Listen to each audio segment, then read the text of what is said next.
लड़की का दिल भी ना आपके लिए पिघल जाएगा जी। यस, तो चलिए आज बताती हूँ यार, लेकिन उससे पहले वीडियो को लाइक कर देना। मैंने पिछली वीडियो में बोला नहीं तो आपने लाइक नहीं किया, तो वीडियो को लाइक कर देना। चैनल पर पहली बार आया तो सब्सक्राइब कर देना। और चलिए नाचून डाल के मां सरस्वती म्यूजिक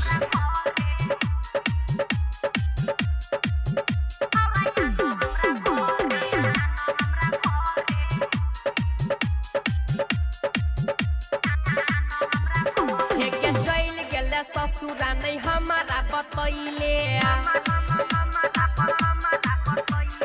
मन भरा माजा तू देवर से उठैले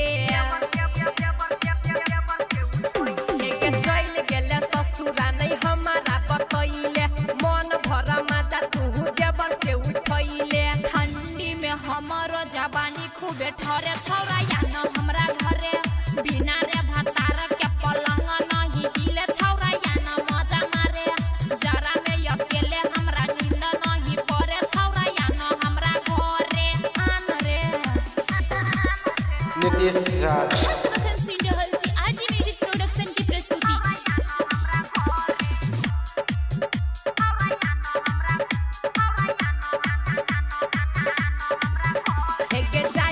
ससुरा बात याद नहीं करई छे रात भर देवर के पाजा में रहई छे लेके जाई के ससुरा बात याद नहीं करई छे रात भर देवर के पाजा में रहई छे। देवरा से हमर अब मन नहीं भरे छौरा या न हमरा घरे बिना रे भतार के पलंग नहीं हिले छौरा या न मजा मारे जरा में अकेले हमरा नींद नहीं पड़े छौरा या न हमरा घरे आन रे। Presented by RJ music production, Janakpur Dham, Nepal.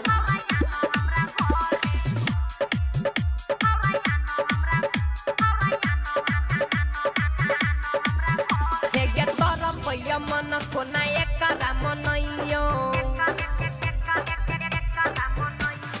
हो ने पछौरी तोरा केतना बतैयो के तोरा पैया मन कोना एकरा मनैयो हो ने पछौरी तोरा केतना बतैयो। सबीना आकाश अपन मन तू भरे छौरा या न हमरा घरे बिना रे भतार के पलंग नहीं हिले छौरा या न मजा मारे जरा में अकेले हमरा नींद नहीं पड़े छौरा या न हमरा घरे आइबे कि नहीं। Presented by RJ music production, Janakpur Dham.